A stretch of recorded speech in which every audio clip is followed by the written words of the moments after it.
lagi di Bandung kan sering tenang ya.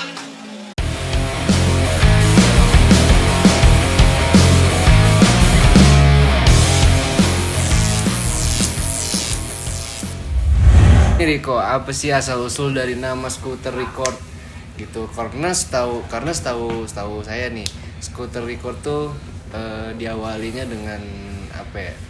Dulunya memiliki hobi di dunia Vespa dan dunia band ya katanya gitu. Nah, pengen tahu nih cerita lebih jelas dan lengkapnya gimana? Jadi dulu waktu 2018 sih, 2018 kita 2018 tuh mulai main sama anak-anak band, punk, hardcore kan di Bandung. Terus sempet pikir nih main usaha gitu kan, usaha apa nih? Cobalah di clothing, usul namanya tuh Scooter Record. Karena dulu kan main di skinhead nih, kan skinhead ininya Torjan Record gitu kan. Terus makanya filosofinya nama tuh karena saya punya clothing, jadi sambil menginikan rilisan fisik dan album lah, dan apa t-shirt band si yang mau iniin recordnya di saya gitu. Oh gitu. Cuman belum bisa berjalan lah sampai sekarang gitu kan. Si rilisan ini tuh nama dari filosofi yang saya ambil awalnya tuh records kan. Dari awal tuh ada S-nya records karena ya itu tadi dari awal karena pengennya tuh rekaman gitu kan, ada rekaman lah. Saya rilis band-band, cuman belum sampai kesampaian, jadi saya ubah lah jadi record gitu kan. Jadi saya ambil filosofinya di perjalanan gitu kan, seorang pengendara skuter. Filosofi perjalanan lah lebih tepatnya, seorang pengendara anak-anak Vespa nih gitu. Nah jadi begitu tuh, Riko ini memiliki mimpi pengen bikin album band gitu ya? Ya, awalnya ngerilisin album band yang mau recording gitu lah yang di lebih tempatnya tepatnya. gitu lah ya. Oh gitu. Oke. Selanjutnya nih pengen nanya, tadi kan asal usul nama ya. Nah asal usul si S-nya, sekarang kan S-nya katanya dihilangkan menjadi Scooter Record. Nah, kenapa si S-nya dihilang? Kenapa malah S-nya yang dihilangkan bukannya malah ganti Scoot apa kek gitu. Tetap pengen di record itu.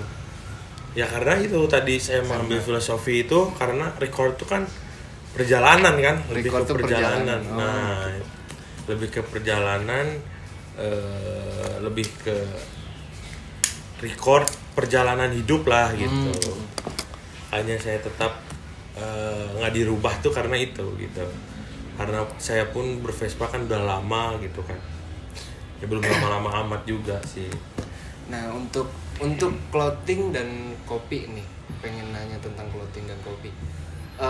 Untuk clothing, apakah memang cuman hanya stay di toko aja gitu, nunggu orang yang datang ke toko, konsumen yang emang pengen menghampiri toko ini gitu Kak, atau kadang di saat ada event-event bazar lah segala macem kayak gitu suka jualan juga?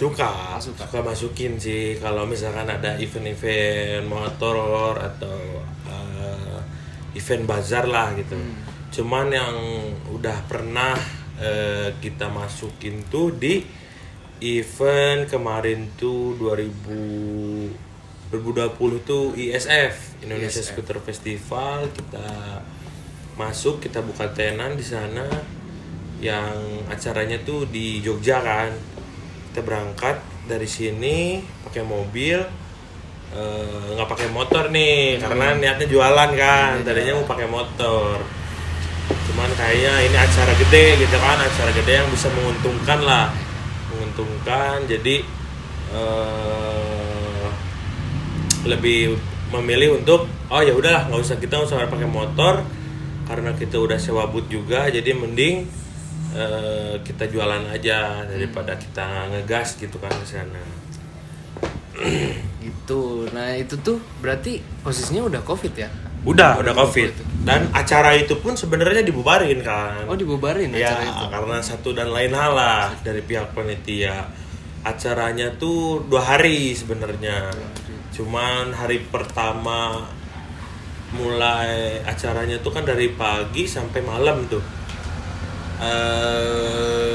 Sore mau ke maghrib lah acaranya dibubarin tuh kan gara-gara terlalu overload masanya terlalu ya, banyak dan karena ada alasan yang lain juga dari pihak panitia gitu. Event itu berjalannya berarti 1 hari? 2 hari kalau di Jogja, 2 hari harusnya. Cuman keburu hari pertama itu dibubarin jadi di-cut gitu. Kasian ya hari penitianya. Kedua, iya. Lebih kasihan sih sebenarnya anak-anak yang ngegas ke sana terutama gitu kan. Yang dari luar kota yang jauh-jauh gitu ya. Kasihan yang jauh-jauh. Apalagi beda pulau. Ya kita pun nggak bisa gimana gitu kan. Cuman ya biar lebih jadi untuk pelajaran lagi sih ke depannya dan jadi tolak ukur juga untuk panitia gitu kan, bahwa memungkinkan betul-betul enggak nih, karena kan banyak banget lah dari kalangan anak Vespa yang protes tuh yang datang ke sana kan, sampai mereka malam pun baru nyampe tuh ketika kita lagi beres-beres barang, ada yang baru nyampe malah dari Aceh gitu kan. Ke Jogja gitu, bayangin, sedangkan ketika tahu si acaranya dibubarin gitu kan. Ya makanya lebih ke kasihan gitu kan ke anak-anak yang lain gitu. Jatuhnya malah touring doang gitu ya. Iya, nggak touring gitu. terus lanjut acara gitu. Oke, sekarang pengen ya mungkin tadi udah diceritakan lah sedikit tentang event. Nah selain itu ada lagi nggak event-event yang pernah dihampiri? Kalau event-event udah hampir banyak sih, cuman kalau untuk si Scoot ini masuk ke buka tenan gitu kan, baru sekali 2 kali lah. Tapi kalau saya pribadi sama anak-anak sih udah beberapa kali ikut event gitu. Nah kalau buka stand di di bazar-bazar sekolahan atau bazar-bazar kampus segala macem gitu udah juga? Belum sih. Belum ya? Karena kan keburu pandemi nih. Jadi susah sih sebenarnya, kita mau kemana-mana susah gitu.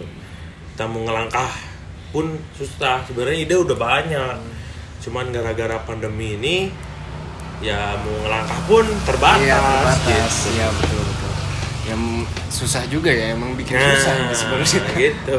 Nggak ada sih ya, pastinya menurun lah dengan adanya COVID ini gitu. Nah pengen lanjut di desain bajunya nih Riko. Kan di bagian clothing masih tadi juga pembahasan masih di clothing. Apakah mulai dari desain, mulai konsumen juga, apakah itu orang-orang yang identik dengan Vespa kah atau gimana gitu, atau memang desainnya dibikin universal kah atau apa gitu? Sebenarnya sih dari awal karena emang udah dari nama pun skuter kan. Ya. Sebenarnya harusnya kan emang benar berbau Vespa lah. Berbau Vespa. Cuman saya lebih mengedepankan universal tuh, maksudnya desain universal tuh karena saya nggak mau idealis lah gitu kan pertama, terus biar apa ya namanya, biar orang-orang pun nggak saya pengen beli ini desainnya bagus tapi saya nggak suka Vespa, nah kan jadi biar pandangan orang tuh nggak hanya Vespa doang gitu sih desainnya, maka dari itu saya buat desainnya secara universal lah. Meskipun berbau Vespa, cuman kan saya desain, ada sih sebenarnya desainer juga, Cuman kita desain tuh secara universal lah, gimana orang-orang tuh bisa make walaupun mereka nggak punya medianya gitu. Ya medianya kan Vespa gitu. Oke, berarti ya mungkin siapa tahu juga konsumen yang memang suka bajunya tapi dia nggak punya Vespa malah bisa jadi suka Vespa juga gitu. Nah itu. Banyak sih dari anak-anak yang kayak gitu. Banyak yang kayak gitu. Banyak yang beli baju dulu kan. Mereka nggak punya Vespa, akhirnya beli Vespa gitu kan. Ini juga saya bakalan kedoktrin nih sama Rico Mauliden nih ya. Aduh. Nah, kayak mungkin di dunia clothing udah cukup lah untuk pembahasan tentang clothing ya. Sekarang kita beralih ke Scoot Racing Team. Nah, tapi sebelum lanjut nih, saya punya kopi dulu nih. Punya kopi. Punya kopi buat kopinya Scoot Coffee nih. Iya. Kopinya Scoot Coffee. Apa kopinya nih? Scoot Coffee nih. Kopi Scoot namanya. Coffee Scoot namanya. Minum dulu. Abah Jer, saya minta minumannya dong. Oh, minuman Rico ini sendiri. Beda nih. Beda. Enggak ngopi Rico. Beda. Ngopi. Saya kopi terus. Ngopi terus. Iya sih. Terima kasih Mas Jer. Pastinya juga udah enak lah ya. Orang yang punya Scoot Coffee, minum kopi udah pasti enak gitu. Nanti paling ngobrol-ngobrol juga saya bakal undang sih ini nih Mas Jer ya. Mas Jer boleh. Ya di belakang saya nih soal Scoot Racing Team. Oh Mas Jer. Iya. Tadi nganter